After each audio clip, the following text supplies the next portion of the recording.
Hi, it's Rocco. I've just watched a bit of the video that I'm about to share, in which I introduce the tarot in the context that I'm working with it, and also the LOOM, which is this oracular reading modality that I use to teach tarot, and through tarot, Hermetics and Kabbalah and Alchemy and a great number of other things, and very specifically archetypes. Archetypes.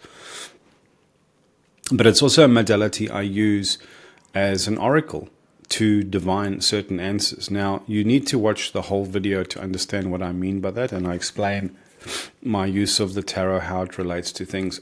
But the one thing one needs to understand is that it's completely different, very distinct from the kinds of things you're going to see online under the same name of tarot, right? Now, the video that I recorded it on Zoom. So it's not great quality. It's not bad, but it's not great. It's not like this on Riverside. But the content is so good, and it's so meaningful that I'm just going to ask you to bear with me, and then in future I'll do my recordings here via Riverside, and they'll look more like this. Yeah, that's it. So I'll let you get back to the video and enjoy.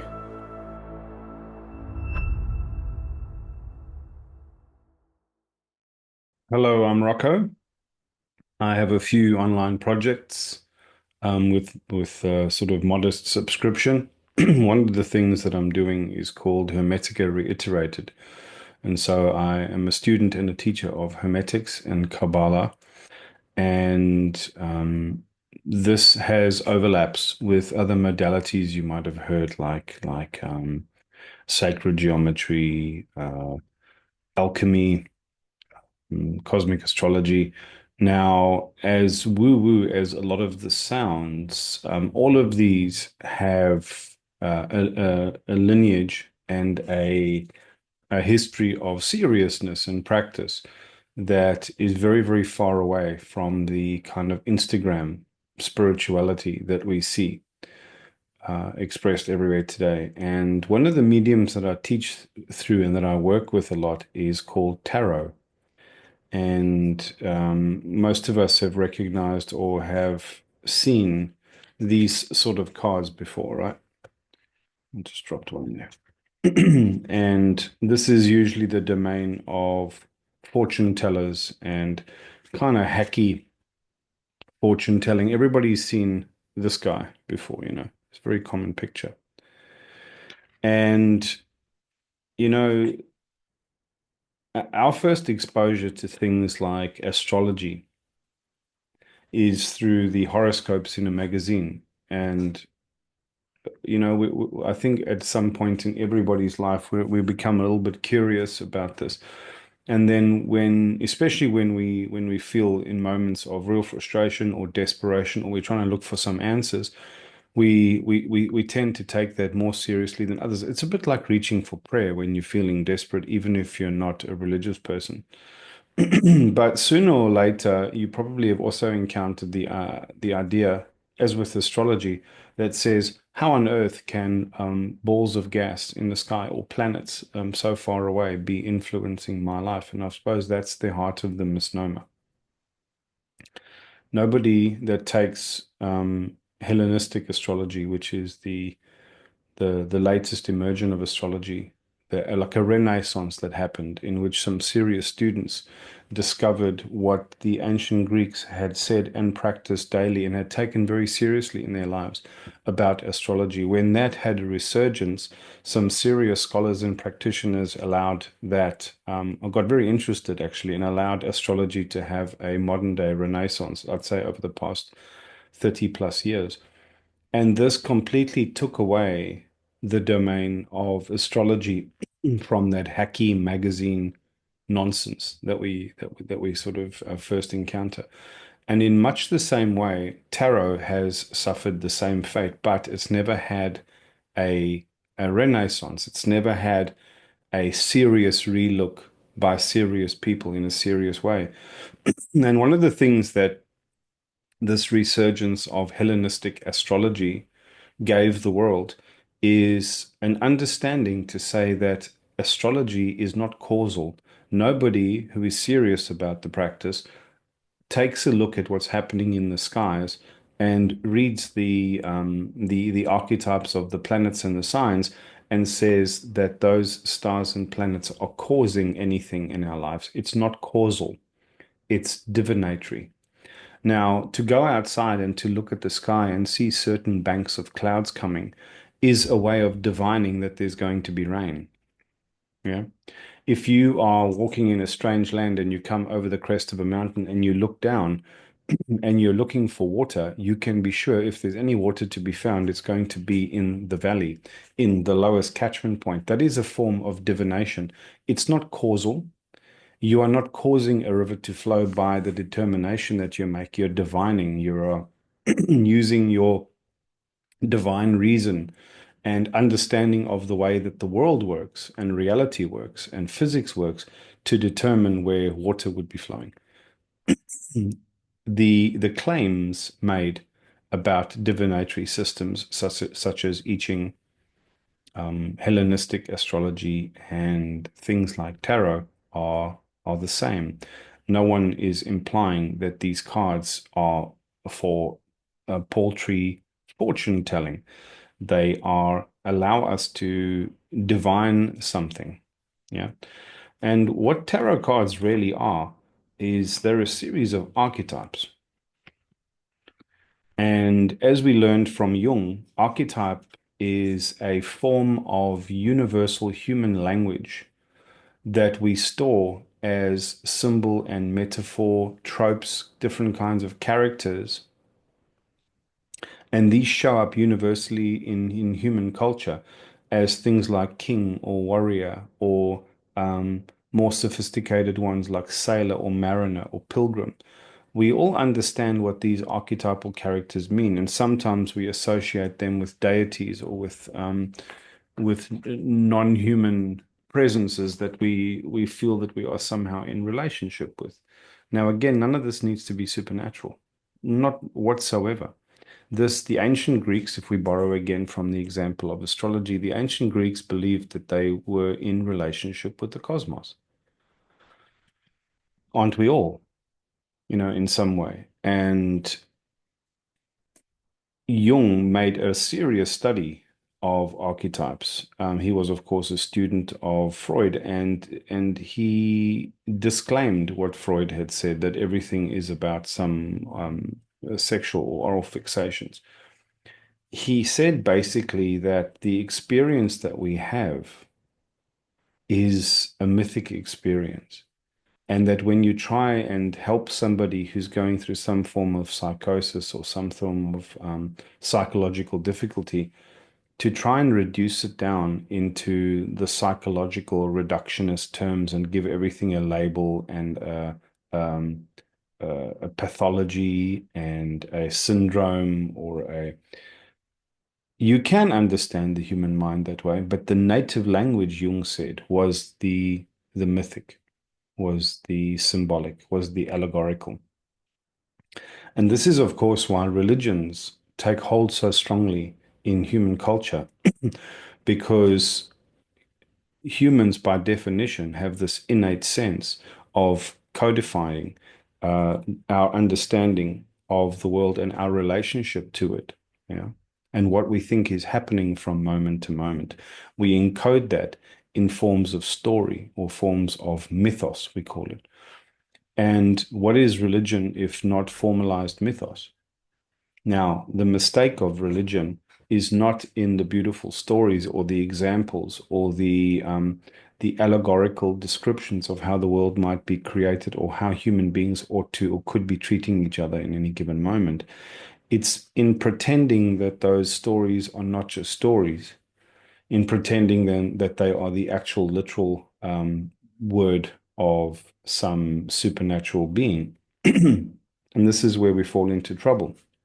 But luckily, when we use a medium like tarot, we are not pretending anything. We're not telling ourselves any story about what these archetypes mean or can represent, really all that they are forms of uh, uh, uh, uh, like connection points or keys or focal points or lenses, so that when we look at them, we can be reminded of something fundamentally true in our psyche that points to something true about ourselves or something true about the world or the relationship and the symmetries in between that. One of the key principles of Hermetics says that it's got this saying called as above, so below. And what it's pointing to is this universal principle of symmetry, of duality, of things relating to each other and being in this dualistic relationship, like yin and yang, like masculine and feminine, like the positive and negative terminals of a battery, like a north and a south pole on a magnet. The one exists in relationship and relative to the other. And this points to a universal principle of correspondence, symmetry, parallelism, um, reflection, duality, recursion. We see it in lots of different ways. Excuse me. And what tarot really is then is it's implying that there are these symmetries everywhere in the world, and it's giving us lenses or focal points or condensed icons almost through which we can look into the facet of a jewel or look into a certain lens and be reminded of a symmetry that we hold inside of us in our own psychology, in our own narrative and storytelling mechanism. Now, for years, I did work with sacred medicine. So I worked with ayahuasca, I worked with mushrooms, I worked with cannabis, and I worked with LSD as well. And in those ceremonial settings, if I worked with people, I would notice something. The people that had strong integrated mythic language, in other words, had familiarity with symbols and metaphor and allegories, stories, they are the ones that could make most sense of the experiences that they had in a psychedelic context, and they could integrate those experiences and draw the wisdom or the understanding or the insights down from that experience into their everyday life. And those folks who did not have that sense, who did not have that right brain sensibility of seeing the world in a mythic context, of having a relationship with things like totems and with uh, personal relationships with poetic language and with the kind of archetypes that we put up in our house, like a horseshoe for protection, for good luck, or somebody putting an anchor on a tattoo to denote what anchors do for us in life, which is, an anchor is the thing that a ship would drop to connect with the bottom of the sea, so that in rough seas the ship actually won't be torn about and swept away by the currents. It's an archetypal symbol. Yeah, it's an archetypal symbol. And people with a rich lexicon, an integrated dictionary and understanding of such symbols always have the ability to have richer and more meaningful experiences. Because when we get into these modes of relating to the consciousness and the intelligence of the universe that we're hopefully trying to make contact with or trying to discover inside of ourselves, even these are nonverbal mediums, right? And a language is needed that's not literal. A language is needed that is figurative in order to make sense of what is being encountered. And always it's our imagination that is being stimulated in such experiences. And let's say, for example, there is a consciousness and intelligence that we're trying to connect with more deeply. What medium does that connection happen through, if not through a language that we can interpret and understand that is symbolic, that does extend beyond language and beyond literal definitions. So really, that's all that tarot is. It's a very defined set of archetypal anchor points, like kind of prime numbers. And there's two decks in a classic pack of tarot cards. You'll get these four suits. So you'll get the swords, you'll get the pentacles, you'll get the cups, and you'll get the wands. Now, there's a relationship between the wands, the cups, the pentacles, and the swords, and a normal set of playing cards that we all grew up playing with. So the swords became spades. Yeah. The pentacles, I believe, became diamonds. The cups became hearts, and the wand became a club. Now, we'll get into this at a later stage, but these four, the wands, the cups, the pentacles, and the swords, they also have other meanings in tarot, so archetypal meanings. And they also relate to the four elements, but they're not to be strictly or limited to their relationship to the four elements. So this happens to be related to the element of air. This happens to be related to the element of earth. This happens to be related to the element of water, and that leaves the wand which is related to the element of fire. Now, we can just explain these more deeply later. But as with a normal set of playing cards, you've got four suits, and you've got ace, two, three, four, five, six, seven, eight, nine, jack, queen, and king. In the tarot deck, the minor arcana, the minor secret, there are four suits in the same way, and they have ace, two, three, all the way up to 10. But then it's the page, the knight, the queen, the king. So there's an extra card per suit. Now, the only use we have in the modality that I teach for the minor arcana is I pick the aces of these four suits out and I use them as modifiers in every reading, and I'll explain how that works. So, in the minor arcana now, there are 22 cards, and each of them have this kind of structure. So there's a design of the card, there's something happening in the card face, there is a title at the bottom, and there is a number on top. Now, the most of the other cards, let's say, for example, I'll pick out the five of cups or the two of wands. You'll see there's no writing at the bottom, and there's the only common thing between all the cards in that suit is that each of them somehow a wand will feature. And then just like playing cards, the actual count, the number of the card will represent how many of those things appear on the face of the card, right? That's different to a major arcana card. You'll see the major arcana card has the name of the archetype written on the bottom, right? Now there's 22 of these, and that number 22 is not an accident. Hebrew is a language that features very strongly in Hermetics and Kabbalistic studies. And just like with astrology and with tarot, when we think about what we commonly get exposed to around, let's take the example of magazine astrology. The depth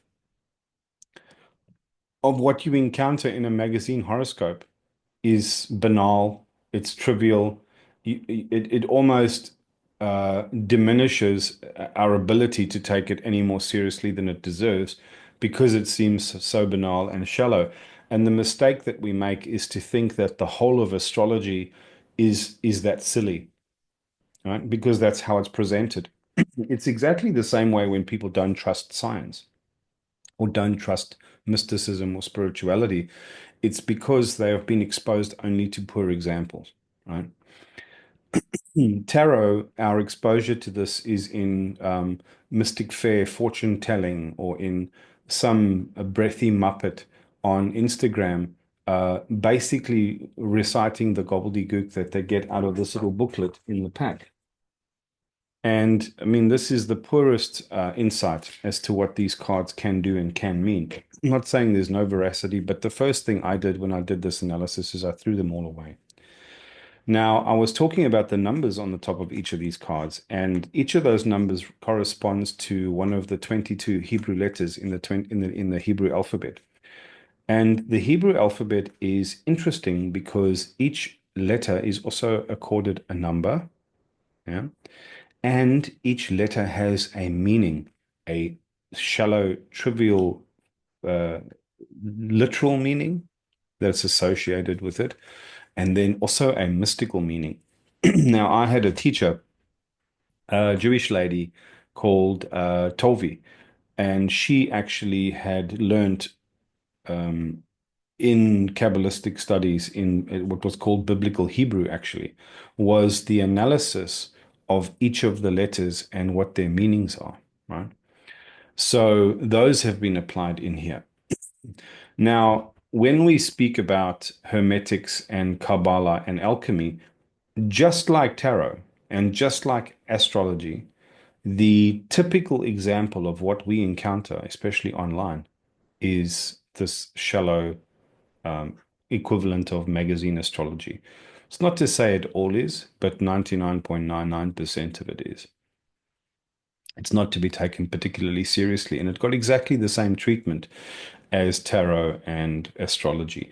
Is that during the Renaissance period, there was a proliferation of all of these bits of information and knowledge, and it was unregulated, and it was also emerging at a time that there was a clash between what was emerging in the sciences and what was emerging, how the Catholic Church or the Christian Church was adapting to that explosion of understanding and information and enlightenment. So, in the one sense, this became a bit like the explosion of the natural sciences, where every gentleman became a paleontologist or a geologist or a botanist. It was just like a kind of gentleman's hobby. There was a time when a gentleman scholar's hobbies always included dabbling in things like astrology and alchemy and Kabbalah and Hermetics. And again, the discernment wasn't very strong. And like anything that humans do that's unregulated and untethered, especially when it's trying to very carefully navigate a period where sciences are actually emerging and where religion, formalized religion in the form of Christianity, is very prickly about what people say and the claims people make. The path that people walked to keep exploring and practicing this dragged this into very loose and very silly waters, and people were making connections that don't always deserve to be made, or they were speculating based on loose information. Now, for some reason, someone's come along and redrawn these tarot cards. Um, I'm trying to remember the lady's name. Pamela Coleman Smith, I believe, was her name. And this is called the Rider-Waite Tarot deck, this one that we're working with, the Rider-Waite Tarot deck. And I strongly recommend this one, actually, and for a number of reasons, and I'll show you why. So I'll just get one example card out here for a second before we move on. And there we go. It's this card. It's called Temperance. Now, there's lots of little detail in each of these cards, and it's almost impossible to notice and see all the little tiny detail. And they're often easily missed or overlooked. So when people reproduce these decks, or they try and modernize them, or they try and improve the drawing style, because it is a bit archaic and it is a bit clunky. But there's something small happening here. If you notice here, just above the chest, right, there are actually, if you look very closely, there's 4 Hebrew letters. And those 4 Hebrew letters spell out the Tetragrammaton, the 4-letter name of God. Now, we don't need to get into that for any particular reason, but the point being made here is that I'm just going to try and zoom in and see if I can show you a good picture. No, I don't have one. The point being made is that such subtle detail actually means something when one looks deeply into the archetypal lens or the jewel of this card.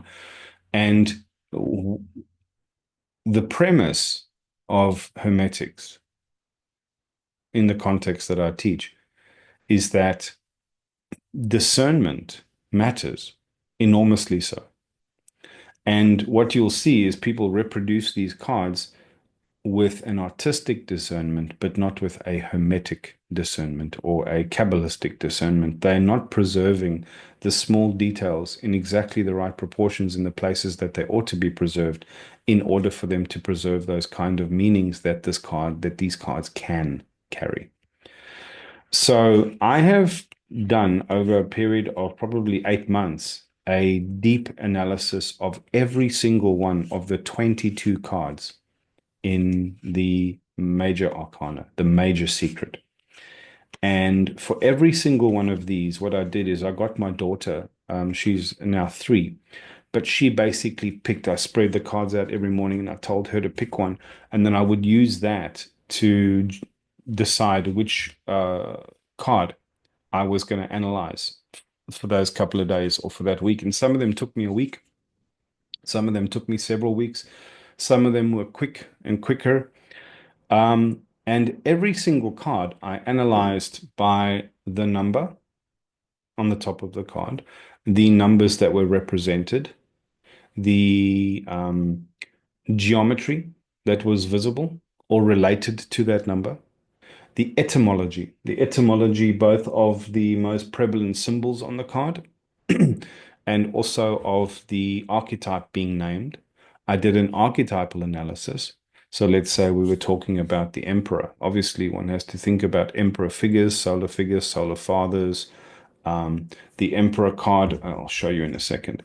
He's got 4 rams on his throne. So one had to look at the archetypal signature. You see his throne has got 4 rams. And if you look very carefully on his shoulder, there's actually another ram emblazoned on his shoulder, right? So when you're looking at a card like this archetypally, you're also looking at the archetypal emperor, the archetypal, and any archetype associated with rams and with lawmaking and lawgiving. So this also extends to characters like Moses, etc. So the analysis can be quite deep. So let's just recap. It's the numbers and the numerology. It's the sacred geometry. It's the symbols and the semiotics that show up in a card. It's the etymology. It's the archetypes that show up in a card. It's the egregore. In other words, once I've studied a whole card and I've done all the analysis and all the research, then I allow like the emergent essence or thought form of that card to be expressed simply so that we can remember it quickly. And then I also analyzed the actual story being told in the card. And then I connected all of those symbols and colors and motifs and the postures, etc., in an alchemical analysis. And then I studied the Hebrew letter associated with that number and associate any other Hebrew letters or words that came up in the analysis of the card. So it gets a full analysis through the gematria. And then also each of these numbers and some of these archetypes have correspondences to the Sephirot on the Kabbalistic tree of life and the branches between them.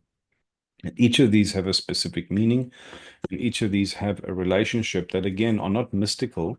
They are probably more psychological and archetypal than anything else. And as I was doing the analysis, I realized, because I'd been trying to teach students Hermetics and Kabbalah for years, not with huge success because it can be quite complicated and difficult. But suddenly, when the tarot arrived, it became such a rich medium through which to teach because you don't have to try and swallow the whole of Kabbalah as a concept. You just do a reading or you look at a specific card that has relevance or symmetry to a question that's weighing on your heart or an understanding that you're trying to arrive at, that you truly care about. And in that, because you are invested as a human being, when you are introduced to the Kabbalistic concept, just a bite size, a single concept, the concept is easier to understand, easier to relate to, and easier to digest and integrate. And then once you've been through all 22 cards with different combinations, suddenly the insight that emerges in you as the practitioner and the student is a broader understanding of Kabbalah, which is non-trivial. I can't stress that strongly enough. And then the final analysis in that for each card was the Hermetics. In other words, which Hermetic principles or insights were demonstrated or illustrated by the card. And then also any astrological signifiers. In other words, I think I showed you this one already, and I said this is so obviously reminiscent of the sign of Aries, and that means the astrological archetype of Aries gets explored deeply, and then also for every single card, the mythological signifiers of each card. So I'll give you an example. That's the World card, and there's a figure, a female figure dancing in a wreath, right? On the outside are the four Gospels or the four angels of Ezekiel's vision, the eagle, the man, the bull, and the lion. This now brings in the Judeo-Christian mythos of Ezekiel and the Gospels. But the central character is, interestingly, both Gaia, the Earth Mother, but also Shiva, because there's a famous statuette of Shiva holding his hands out, his many hands with his hair of snakes, and he's doing a dance, Nataraja, which the interplay of creation and destruction, of yin and yang in the world, of preservation and dissolution, is called the Dance of Shiva. And it's actually being represented in this card, and not trivially either. So there are different mythological and astrological and archetypal signifiers hidden and encoded all through these cards, which makes them very, very, very rich, very densely rich, almost holographic lenses through which to look at the card and connect with an enormous wealth of ideas behind it. So it's a bit like looking at a hologram. And a hologram, you'll understand, is, let's say somebody takes a complex picture, which they capture through interference patterns. So they'll have lots of sources of light pinned on an object. Let's call it something easily recognizable, like a wooden spoon in the kitchen. And because of the way those interference patterns are captured on the recording material from multiple different sources, the image that's stored has this 3D quality to it, because there's a full field of every conceivable degree in which those beams of light were interacting and interfering with each other. And then it's stored on the medium, so that when you look at the hologram, you can look at it like this. You can almost see the object inside the picture in 3D. And what's even more interesting is if you snap that medium in half, let's say it was printed on a piece of glass, for example, and you snap that hologram in half, both broken shards reproduce the whole picture. That's fascinating. It's always fascinated me as a kid, and it introduced me to this idea, which we are going to again come back to, about as above, so below, which is that there is relationality and symmetry to all things. And here is a perfect model of how that relationality and that relativity and that symmetry exists. So before you shatter or break the hologram, you can see the whole picture of the kitchen counter and the wooden spoon that you were taking that resonant image of. And when it gets snapped in half or even into multiple pieces, each of those individual shards, one can hold up to your eye. And if you look and peep through at just the right angle, you can actually see the whole of the image again. Now, that's fascinating.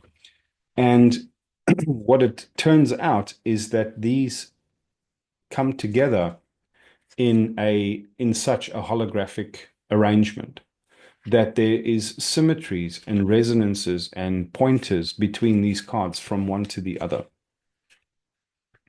Now, this is where it gets interesting, right? Because if you want to go study each of these cards, each of these points to some archetypal fundamental in our psyche and in our relationship with whatever it is that the mystical project aims at anyway, which is self-discovery, some form of actualization, and connecting with deeper truth and deeper reality that exists beyond, but adjacent to the mundane existence that we're living and having at the moment, right? This is why ancient Greeks would go to oracles, among other things. So tarot can be used as a teaching modality to better understand alchemy and to better understand Kabbalah and to better understand Hermetics. And the so that, why does one want to understand mythology or symbolism or archetypes or alchemy?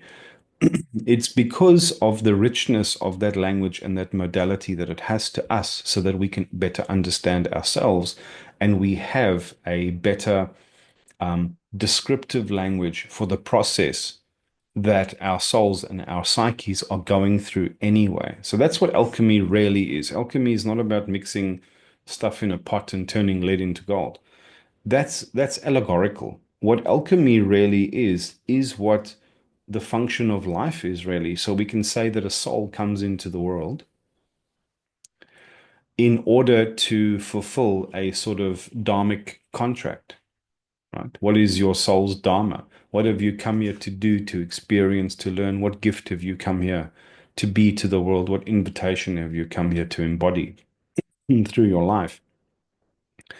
And when that soul first arrives, it might have that intentionality, but it has to abandon that intentionality when it first arrives because it has to fit in and align to and comply with a family and a society and a social structure in order to get its needs met. And in that process, it loses that initial contract that it comes into the world with. And that's one form of alchemy, like a kind of calcification and a blackening and a um, how something dynamic and free becomes sedentary and trapped. And then we reach these crisis points in our life through relationships, through parenting, through our careers, through disillusionment and heartbreak of every kind, where we get invited into an awakening that the script that we're living and running is not the life that we're supposed to be living, does not make us feel fulfilled or make us feel like we belong in this life. And when we respond to that call, that very difficult process of deprogramming ourselves from our systems of permission and acceptance and control and influence, and how we feel psychologically safe in doing that is easier described through the allegory of alchemy. These processes of dissolution and of um, being smelted down in a crucible in intense heat and being broken down and reformed um, through intentionality and reformed into something refined. It's basically describes the refinement of our psyche and of our soul. So these things have real world utility in self mastery, in self understanding. And the better you understand yourself and the more of a master of your own thoughts, emotions, feelings, and understanding that you are, the larger your language set is for understanding such things about you, the more that extends to the relationships that you care about, right? And the calling that you're trying to pursue in this world. So these things are not arbitrarily mystical for the sake of it. They have very specific utility. Now, I just explained the utility of alchemy. But again, learning alchemy can be very complicated. It's a whole new language. It's a whole new set of symbolism and metaphors. But tarot allows us to do that in a very personal and connected way.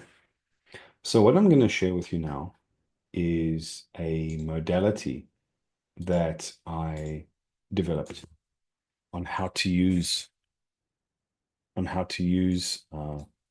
tarot.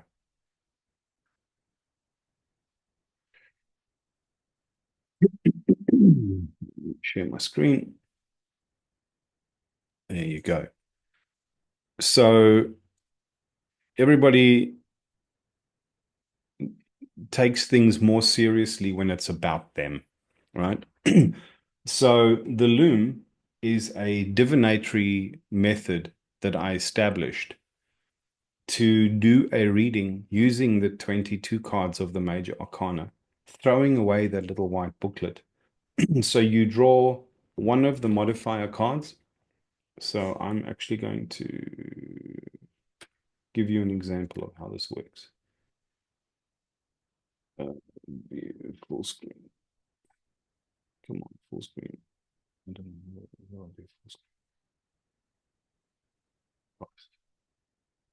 I used to know how to do a full screen. There you go, full screen mode. So let's say now I've drawn one of the four randomly. So how it would work is I'd sit with a question. So the question for me today is, let's say, how do I help folks better understand tarot? How do I introduce a new audience to tarot? So I'm actually going to shuffle the modifier cards right here, right now. And I'm going to do an example. How do I introduce uh, a broader audience to the value of tarot? So I'm going to choose a modifier card. Ah, the modifier card came out was the wand. Right. So I'm just going to go grab one quickly. Bear with me. Put it here.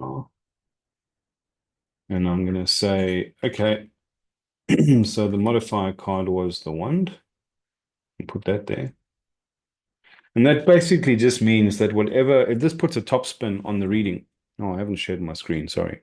So I put the wand in the modifier location on the screen. And this means that, remember, this was the element of fire, but it also means something in the context or in an archetypal context of tarot, and we'll get into that in a second. But it puts a top spin on the rest of the reading, right? So then remember our question was, how do I, as a teacher of tarot and Hermetics and Kabbalah and sacred geometry and so on, how do I bring this across to people? That's my simple question today. So I'm going to sit with that question. I'm going to shuffle the cards.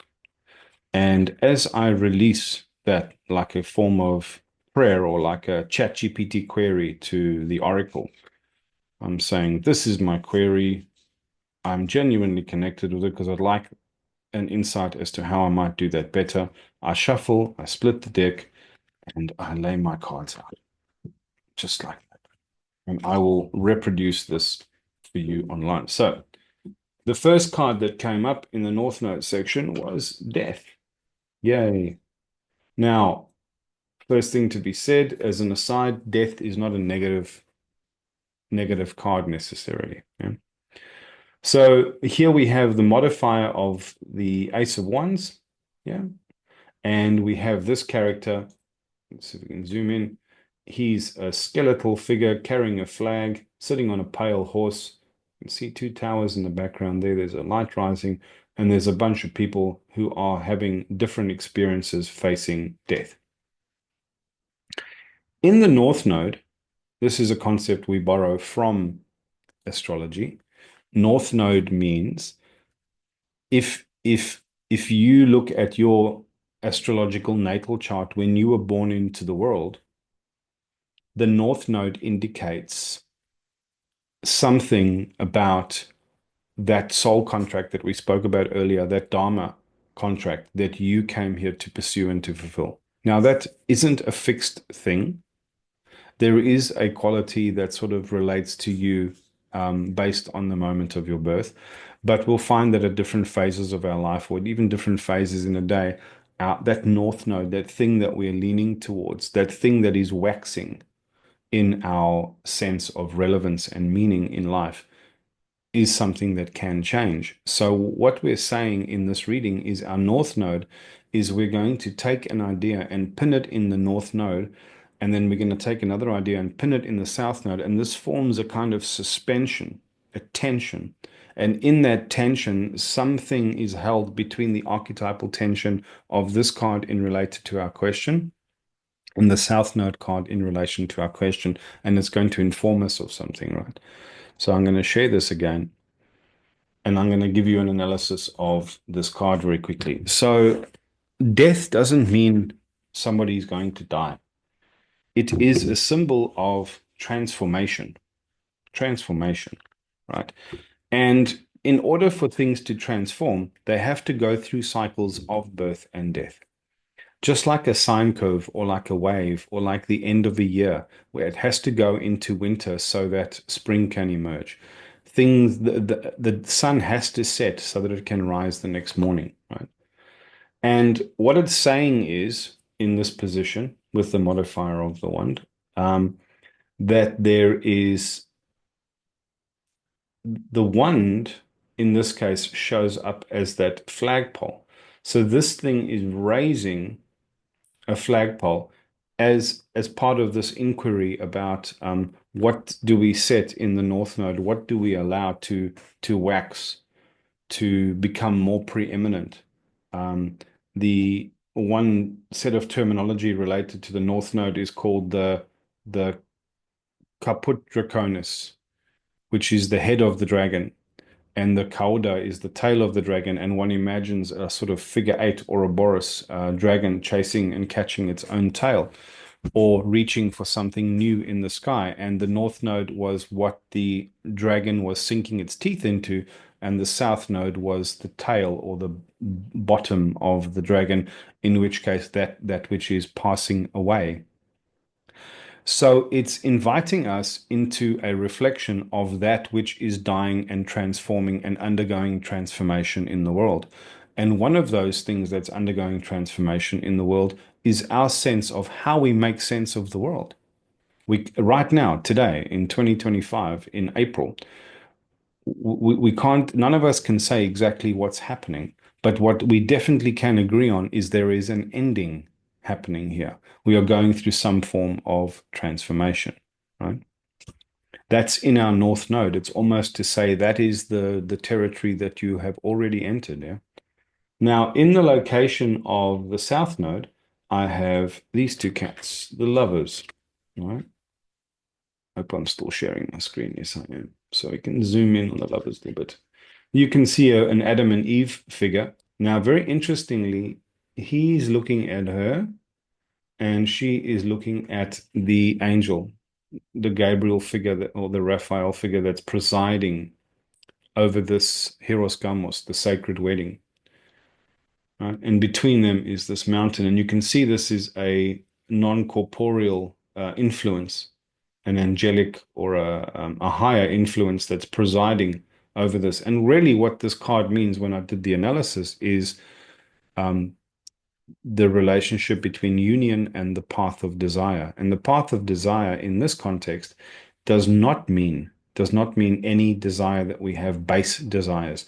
This is specifically the desire that we have that leads us forward, that leads us to growth. So when we're talking about truth and beauty, we mean it in an in an archetypal sense.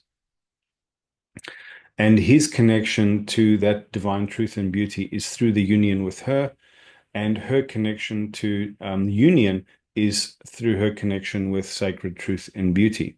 And here we can see the snake, which is the Kundalini rising. It's the body consciousness rising. And here we can see the emanations of the tree of life.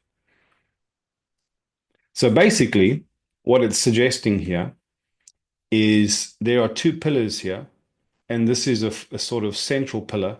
So we're actually seeing the tree of life being formed. And I'll see if I can give you a visual example of how that might look.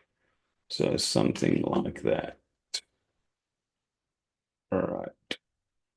Yeah, this sort of the tree of life is being represented here. Yeah. So you can see these two have already transcended that lower part of the tree of life. And there's Tiferet beauty, which is right at the peak of that mountain there. So it's kind of working like that. Now I'm skimming over things because I'm trying to show you something quickly. So when we pack this reading out on the loom, we're saying we're looking at the modifier card. We're looking for this idea of a central pillar, which is the the masculine ordering principle in this instance. And it's saying that what is waxing in our sense of relevance is this is the path of desire, that which matters to us, that we deeply care about, is something that we almost need to let anchor the south node of this reading and consider that what we're facing is a form of transformation and death. What came up in the left? What came up in the left is this character, the Hierophant. So the Hierophant is he's the embodiment of the sacred ordering principle. He's the teacher of what we consider the the structured or the orthodox understanding. Right. Now it's interesting because in this position on the loom, it's called the voice of Logos. And how I explain this to people is that Logos is a term, it's a Greek term meaning the word. And like in the beginning of the Bible, it said, "In the beginning was the Word, and the Word was God, and the Word was with God." That word is something that occurs, Logos is something that occurs all the way out through the context of Kabbalah and Hermetics. And what it means is the law, the principles by which the ordering principles, the defining instructions of, let's call it the divine, by which the universe unfolds and manifests and emerges the way it does. So it's not as if the universe was created, it is currently still creating. And the principles by which that creation, ongoing creation happens, is according to a set of universal, unchanging principles, right? And this Hierophant is someone who teaches those principles and initiates people into those principles in understanding, but does so in a way, in a masculine way. So he's one of two characters, right? He has a counterpart. His counterpart is called the High Priestess. And where this form of initiation is structured, you can see here's the two keys, right?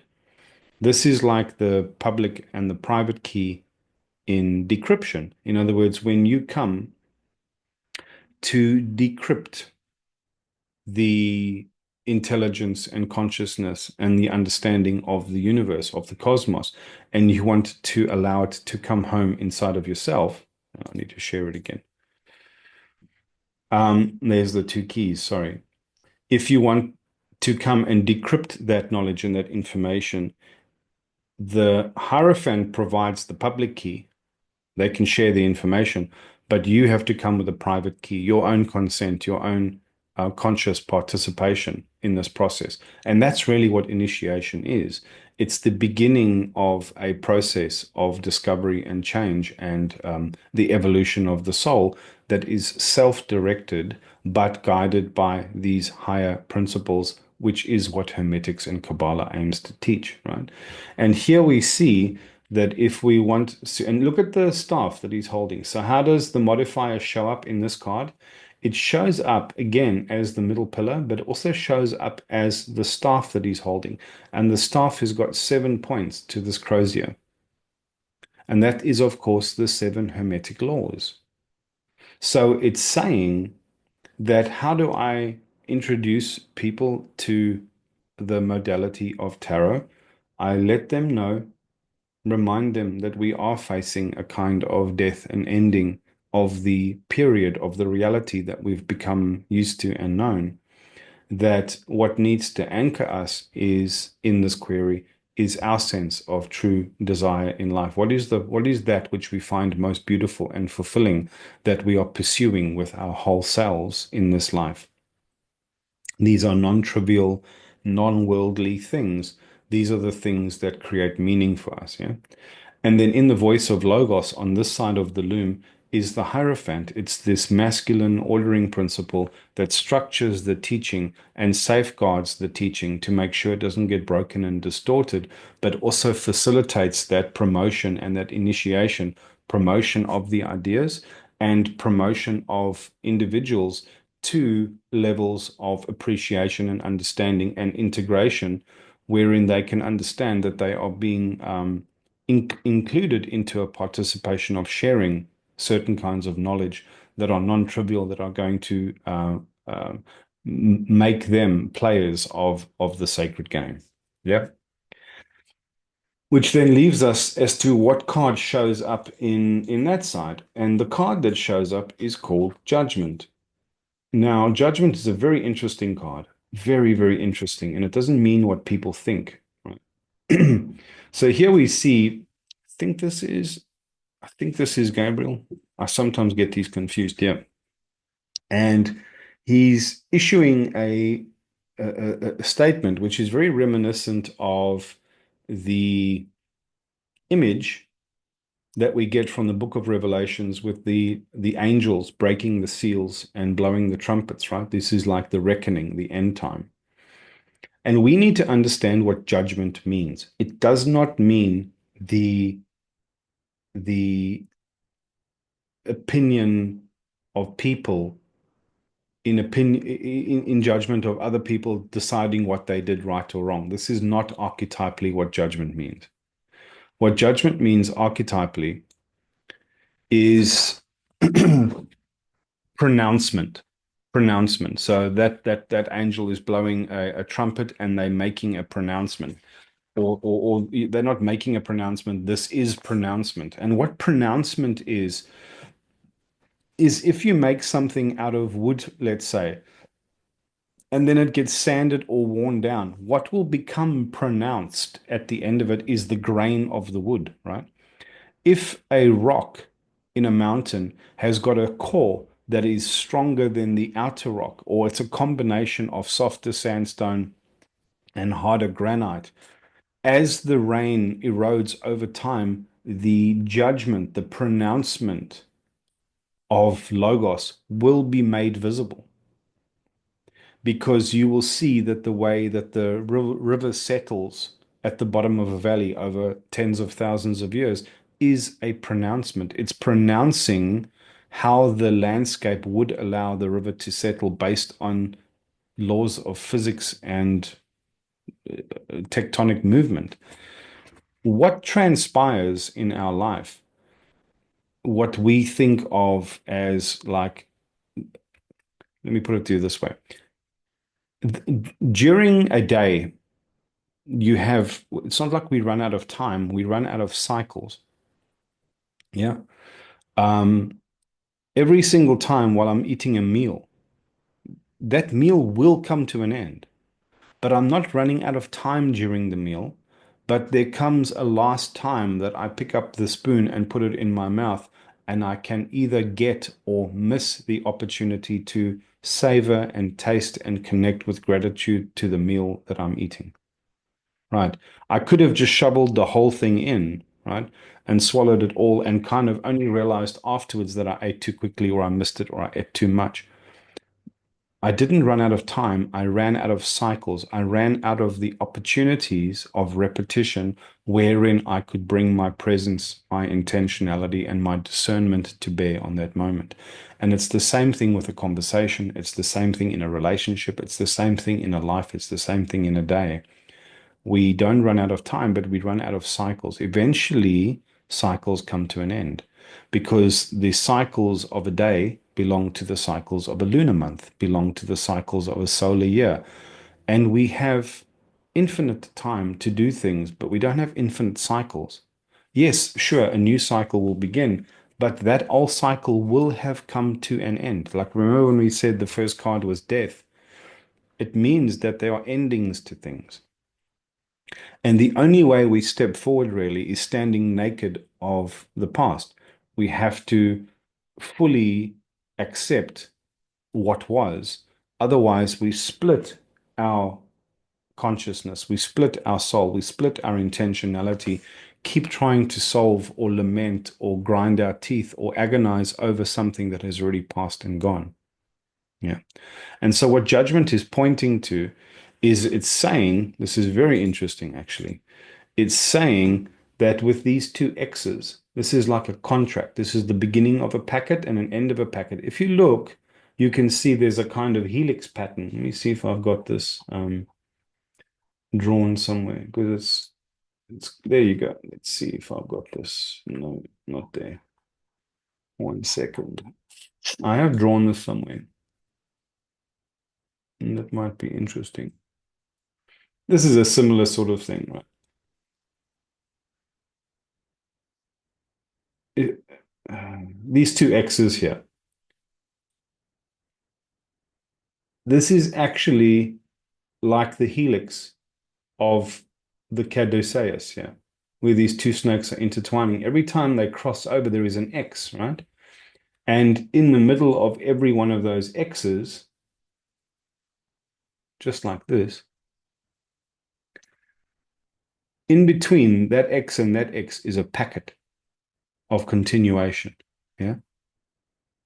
And if you want to transition into the next cycle of life, if you want to go through that death, you have to go through that transition.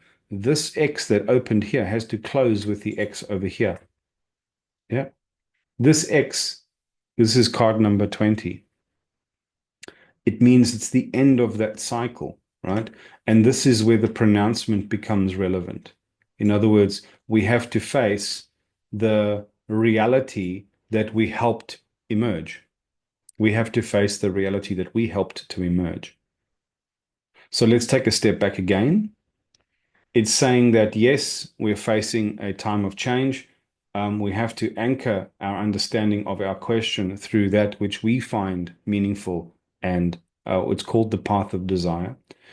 Is that in the voice of Logos position on the reading is the Hierophant, this gatekeeper, but not in a negative sense, in a healthy, necessary sense, to pause and share information commensurate with what each person brings. So the public key has to match the private key, during which that packet of intentionality can be decrypted. And this is talking about, if this is the voice of Logos, this would be like doing a ChatGPT query with the conscious intelligence of the universe to say, what do I keep in mind when sitting with this question? Then the voice of Mythos is to say, under what narrative context can I best understand this? Under what narrative context do I hold this question so that if I think about the storytelling component, the narrative, the archetypal mythic component of this, how do I make sense of this question? It's saying, think of this as a pronouncement. In other words, an inevitable reality that must be faced, that is behind us, that we have to accept the judgment and the result of in order to move forward and embrace the next cycle and chapter. And what this is saying to me, if I was doing a reading for a client, would be, it's if you want to belong to the world that is emerging, to this new cycle that seems to be emerging, because it's not as if creation and destruction are two separate things. They're co-present. The ending of a world, or of the world that we knew, is going to be happening while the beginning of a world that we have not yet begun to understand is already arriving. As the caterpillar dissolves, the butterfly is already arriving, cell by cell. Yeah.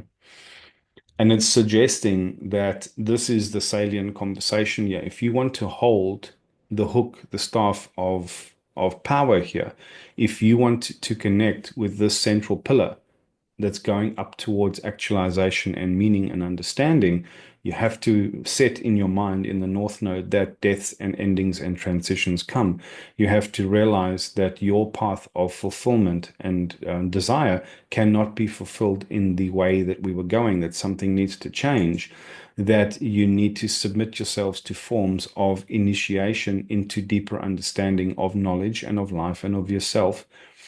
And the way to step through this in a narrative context is a pronouncement. This is a reality of where you are, and this is a reality of what's emerging, and this is a reality of what's passing. And if you can face that, then, right? So this whole loom basically says, if then, right? If you can hold the tension of this frame, then this card will emerge. And this is the card that I drew in this position when I did that random draw. So you can't see it on my desk, right? But I literally manually drew the cards and laid them out. And all I'm doing is pulling up the digital example of this. And how beautiful is this? It says, if you can hold this frame, this is the archetypal signifier that emerges here. And what she's holding here is a kind of golden phallus. That's the how the modifier one is speaking most strongly to us through this card. So this is Demeter, the earth goddess, the goddess of the harvest, whose daughter Persephone was captured by Hades. And you can see she is sitting halfway between the wild, untamed part of nature and the cultivated part of nature. She's straddling those two impossible, paradoxical realities, right? And she's wearing a maternity gown, and her legs are apart, which suggests she is fertile and has the ability or is ready to give birth to something. Even that looks like a maternity pillow. You can see the spine over there, and there's the shield or the aegis of Venus, right? And even that is the mirror of beauty. And she's holding this golden phallus, which is, if you look at Egyptian mythology, the god Osiris was killed and dismembered and by his brother Set, and all of his parts were scattered. And Isis went into the underworld, and with the help, invisible help, she gathered all of his parts together. But the one part that couldn't be found was his penis, his member. And so she fashioned a gold one, right? And isn't this such a beautiful message that the restoration of the higher masculine principle is in the hands of uh, the feminine? And this card actually represents abundance. Abundance. She represents abundance, right? And being straddled as she is between the wilds and the cultivated, right? And being the goddess of the harvest, her story is that when her daughter Persephone was captured and the gods eventually found out where she was and restored her, Persephone, you'll see that her gown is covered in pomegranates. Persephone had eaten 6 pomegranate seeds. And so, in eating those 6 pomegranate seeds, she had accepted the hospitality of Hades, the god of the underworld. And she had actually fallen in love with him as well, in a strange way. So the gods decreed, Zeus passed judgment and said, what's going to happen? He pronounced judgment. What's going to happen is for 6 months of a year, Persephone would spend with her mother in nature, in the upper world, to her mother's delight. And in 6 months of the world of the year, she would descend into the underworld and she would be the queen of the underworld. Yeah. Now, in that descent is when winter happens. And then when after that autumn and that winter period is finished, then Persephone emerges back into the world. And in that emergence, she takes that power, that plutonic energy of power, that secret hidden force that erupts suddenly in earthquakes and volcanoes, that kind of deep chthonic hidden subterranean energy, which is an aspect of the earth and of nature. She tames that raw masculine in a feminine expression which comes through as the emergence of spring, renewal. And what this card is saying, actually, what this card is saying is that if you want real abundance, real prosperity, the real flow of such meaning in your life, you have to honor renewal. And if you want to honor renewal, you have to honor death. And if you want to stay on the journey heading in the direction that you choose, that is going to be most meaningful for the alchemy and the evolution of your soul, you have to anchor your journey into the path of your desire. And you have to know what that is. And to know what that is means you have to know yourself. And you also have to know how our ideas of truth and beauty have become so terribly distorted. And to do that, you have to become initiated in a very specific way, not in a strict patriarchal, toxic patriarchal way. That's not only one aspect. There is a shadow aspect to the Hierophant. The shadow aspect is orthodoxy. There's a shadow aspect to every single one of these cards, but we're not exploring that right now. It will come up in context to the question, but the question didn't contextualize the shadow aspect. It is implying in the voice of Logos, if we had to do a query with the conscious intelligence of the universe, it says, if you want to pursue this, then you must submit yourself to initiation and the promotion of these ideas in your own consciousness, in your own psyche, in your own house. Otherwise, you will not hold that wand of power in this journey. Yeah. And the narrative context by which to make sense of this is via pronouncement, is via the end times, the apocalypse, judgment, because the ending of that soul contract, that part, that phase is done. And now you are coming to the beginning of a new one. How are you going to step into that contract? Are you going to engage it unconsciously the way you did the last one? Or are you going to do this one consciously? That's entirely up to you. But what the reading says is that if you can hold the tension of this reading, if you can do that, what will emerge? This is the emergent position, right? This is the nature of the loom. It says that I have a modifier, but I'm suspending attention between my north node and my south node, my dharmic, what I'm reaching for and what I need to integrate, and then also between logos, this the unadulterated truth and fact of how the law works in the cosmos, and then how do I connect to that personally? Yeah. If I can hold that tension and I can sustain that tension, what emerges out of that tension is the archetype of the Empress, which in this instance signifies abundance. And abundance is only possible if we allow renewal. So renewal requires death, actually.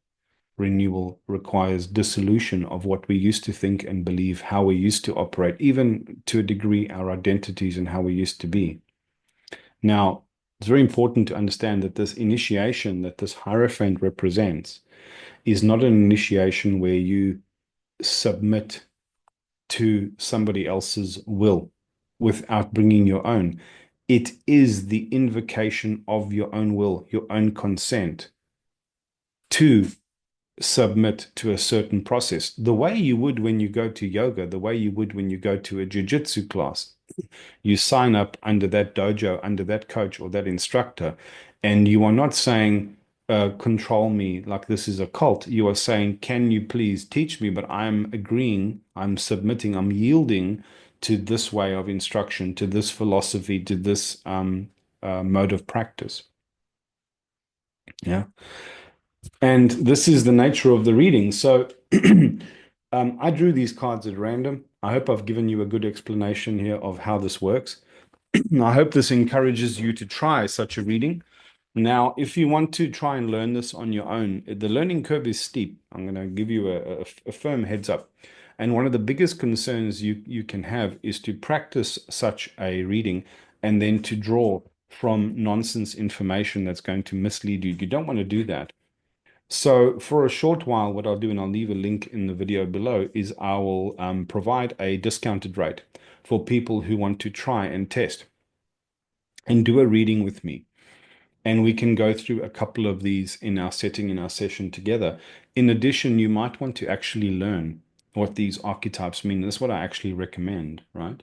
Now, you can do a bit of self-study on your own, because in my Hermetica Reiterated Substack, which I'll leave a link for here below, every single one of those cards is subject to a deep and profound analysis that you can spend a couple of days reading. Right?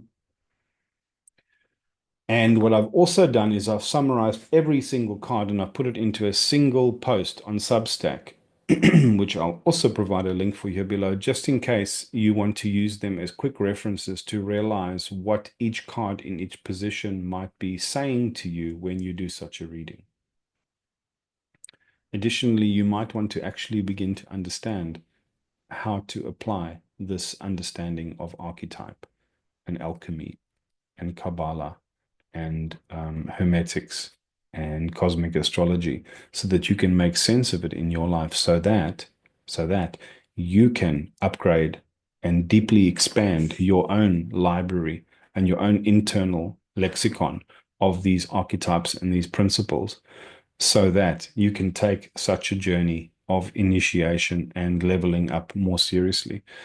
Now, I'm not even sure where I'm going to do this yet, but I want to facilitate these teachings in this transmission, but I also want to do it in a structured way. And we're looking for a trial group, people who are interested in stepping through such a process.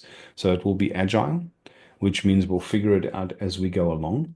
But it will all be attuned and aligned with the kind of principles that I've unpacked here today. So if you've got any questions, I'd love to answer them. I'd love to engage about this stuff. I'd love nothing more than to teach more people and to share and transmit this wonderful wisdom and this incredible modality, which is so rich and so useful. But I'm sure this video has been going on a while already. Let me see. I don't really know how long it is. But yeah, that's about it for today. And if you would like a reading via the Loom, I'll add a link to this, which will be a link to my Calendly booking system. And we can do it all online. And if you do want to get yourself a deck, they're very hard to come by at the moment. But make sure that it's not one where the art has been improved. You actually want the old art.